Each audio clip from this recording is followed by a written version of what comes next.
네, 오늘 여러분과 함께 살펴볼 자료는요. 통일사상 요강이라는 책의 서문입니다. 이게 1990년대 초반, 냉전이 막 끝나가던 시기에 쓰였어요. 당시 뭐랄까, 이념적으로 굉장히 혼란스러웠잖아요.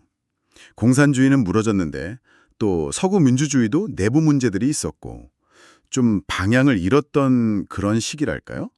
바로 이런 배경에서 이 서문은 통일사상이라는 새로운 대안을 제시합니다.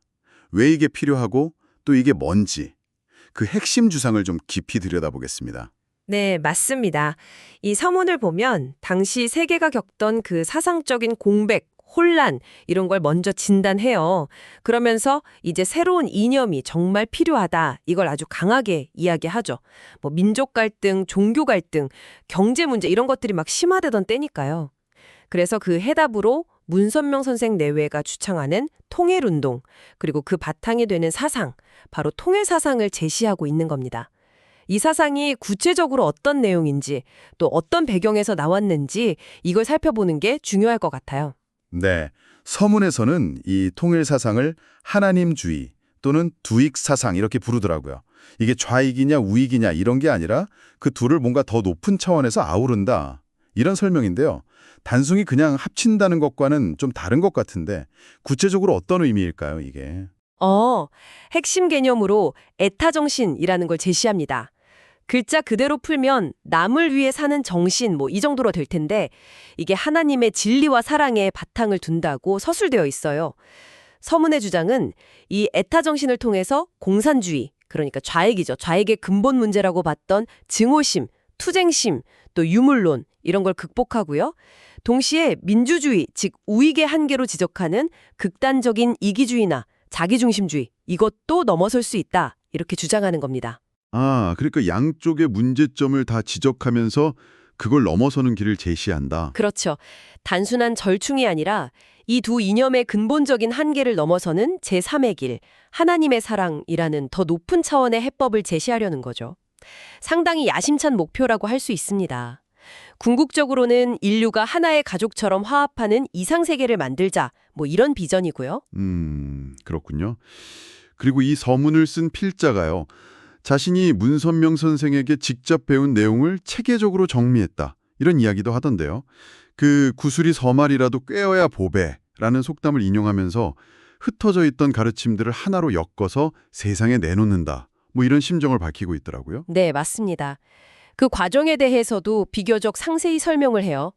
필자가 1972년에 문 선생 지시로 통일사상연구원을 세웠고 그 다음 해인 1973년에 연구원 이름으로 통일사상요강 초판을 냈다고 밝히죠. 아, 연구원 이름으로요? 저자 개인이 아니라? 네, 그 점을 강조해요. 이게 좀 흥미로운 부분인데 내용 자체가 문 선생의 사상이기 때문에 저자 개인이나 혹은 문 선생의 이름이 아니라 연구원 명의로 출판했다는 겁니다. 이건 아마 사상의 기원이 문 선생에게 있다는 걸 분명히 하려는 의도로 보입니다. 물론 뭐 나중에 학계와 소통하려고 잠시 필자 이름으로 낸 적도 있다고는 해요. 근데 그게 오히려 오해를 낳아서 다시 연구원 명의로 바꿨다 이렇게 부연하고 있습니다. 그렇군요. 사상의 출처를 명확히 하려는 의지가 엿보이네요. 서문 거의 마지막 부분에는 이 통일사상이 다루는 분야들 그리고 그 순서까지도 간략하게 소개가 되던데요.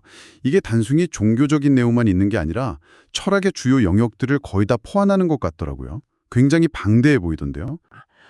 우선 하나님에 관한 원상론에서 시작해서요. 존재론, 본성론, 인식론, 논리학, 가치론, 교육론, 윤리론, 예술론, 역사론, 그리고 마지막으로 방법론까지 총 11개 분야를 다룬다고 제시합니다. 와, 11개 분야나요? 네. 그리고 이 배열 순서가 그냥 임의로 정한 게 아니라 하나님의 창조 순서를 따른 거라고 설명해요. 예를 들면 만물이 인간보다 먼저 창조되었기 때문에 존재론이 인간을 다루는 본성론 앞에 온다. 뭐 이런 식이죠. 이걸 보면 통일사상이 그냥 단편적인 주장이 아니라 우주, 인간, 사회 전반을 아우르는 하나의 완성된 사상 체계라는 걸 보여주려는 의도 같아요. 다만 뭐 인식론이나 논리학 같은 경우는 처음 접하는 사람들에게 좀 어려울 수 있어서 편의상 뒤쪽에 배치했다. 이런 부연 설명도 덧붙이고 있고요. 네. 오늘 이렇게 통일사상 요강 서문을 쭉 살펴봤는데요. 정리해보면 20세기 말의 그 이념적 혼란 속에서 통일사상이라는 독자적인 사상체계를 제시하고 있다는 거네요. 좌우 이념의 한계를 지적하면서 그걸 넘어서는 대안으로 하나님의 사랑과 애타 정신에 기반한 두익사상, 이걸 통해서 인류의 화합과 이상세계 건설을 목표로 한다. 이게 핵심 주장이라고 볼 수 있겠고요. 네, 그렇습니다. 그리고 이 사상이 문선명 선생의 가르침을 바탕으로 체계화된 것이고 또 그 내용이 존재론부터 시작해서 예술론, 역사론까지 정말 철학의 주요 분야를 거의 다 망라하는 아주 방대한 체계를 갖추고 있다는 점도 우리가 서문을 통해 확인할 수 있었습니다.